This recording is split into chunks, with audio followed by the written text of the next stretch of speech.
If your heartburn keeps coming back, your food might be the reason. And the worst part is some of the foods triggering it are the ones you least suspect. And let's be honest with each other. Most people think that heartburn is caused by spicy food. So they avoid pepper. And of course, also they reduce the chili in their food and they assume they are safe. But then it happens again. Heartburn recurs. Heartburn comes up again.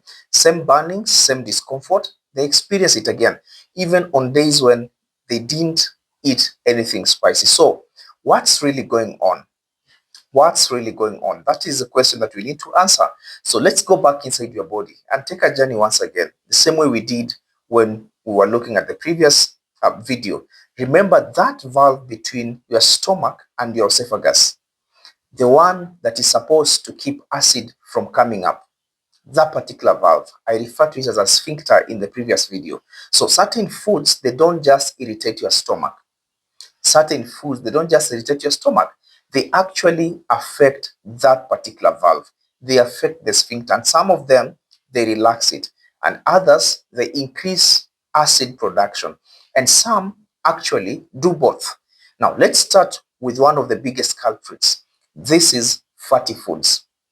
I mentioned this in the previous video as one of the causes of hyperacidity or one of the causes of heartburn, and that heavy, satisfying meal that perhaps you've taken, talk about fried food, oily dishes, rich sauces, they slow down how fast your stomach empties. And so now food stays in your stomach longer than it should stay in the stomach. And this means acid stays there longer as well, because you remember the content of your stomach is acidic in nature.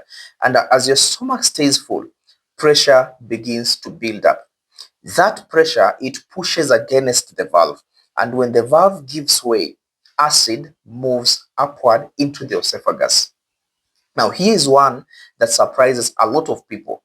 Here is another type of food that surprises a lot of people as one of the food or triggers that causes hyperacidity or heartburn.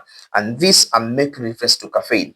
When you look at caffeine, you're talking about coffee, you're talking about tea, you're talking about energy drink, your favorite energy drink.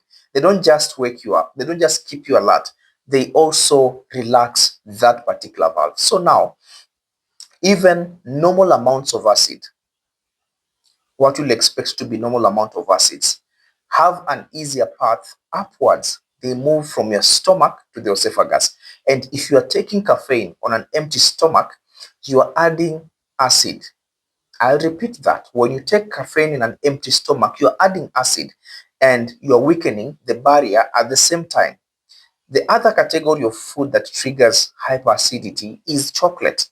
Yes, that particular favorite brand of chocolate that you like taking could be responsible for your hyperacidity. And it contains compounds that can relax that same valve. That is the chocolate. So even though it feels harmless when you're taking chocolate, it can quietly trigger reflux. Now let's talk about acidic foods. So an example of acidic food that can come on top of mind is citrus fruits. We have tomatoes, we have certain juices that are acidic in nature. So these don't necessarily cause reflux, but when reflux happens, they don't necessarily cause reflux, but when reflux happens, they make the burning feel worse. These acidic foods, because now you have acid from your stomach that is produced intrinsically by your stomach, and then you add another set of acid from your food. So you end up having double irritation. Then there is carbonated drinks that you love so much. When you feel thirsty, instead of taking water, you quickly rush to take a carbonated drink. So I'm talking about sodas. I'm talking about sparkling beverages. They introduce gas into your stomach. When you take them, they introduce gas into your stomach. And what does gas do? The gas increases pressure within your stomach. And so when there's more pressure in the stomach, it means there'll be more force pushing acid or stomach content upwards into the esophagus. Now, combine that with a relaxed valve, and you have the perfect setup for heartburn.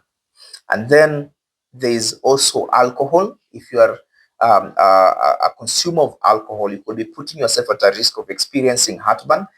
Alcohol can both relax the valve and also increase acid production. So it does both. So it's hitting the problem from both sides, if you may say, or if you may look at it that way. Now, here's where it becomes really real. Here is where it becomes really real. Most people don't consume just one of these. They don't consume just one of these. It's a combination of two or more of these. Talk about someone who is consuming alcohol at the same time they're consuming acidic food or they're consuming fatty food. They take caffeine or coffee in the morning, fast food during the day of a lunch hour, chocolate as a snack in the course of the day. They take soda with meals and then heavy dinner at night.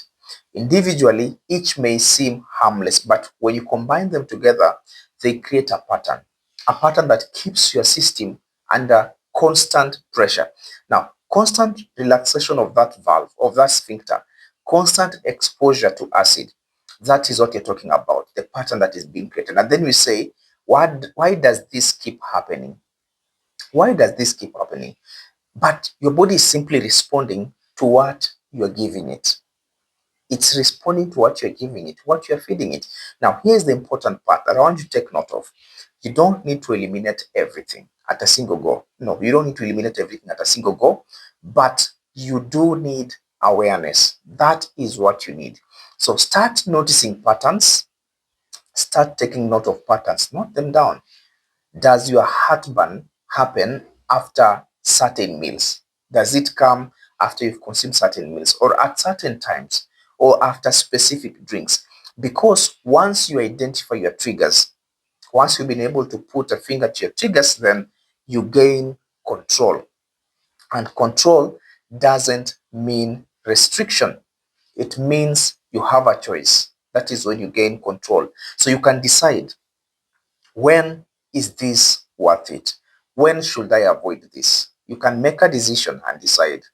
And that's how you break the cycle that you could be experiencing. Now, by gazing, you don't do it by gazing. It's not by reacting to whatever that is happening to you, but by understanding, gaining an understanding. So the next time you feel that burning sensation, don't just ask, what should I take? Don't just ask, what should I take? Instead, begin to ask, what did I just eat? That is the better question to ask, because sometimes the answer is already on your plate, is not in the hospital. So if you found this helpful, I would like to request you to subscribe to this YouTube channel so that you can get simple, real-world explanations of medicine.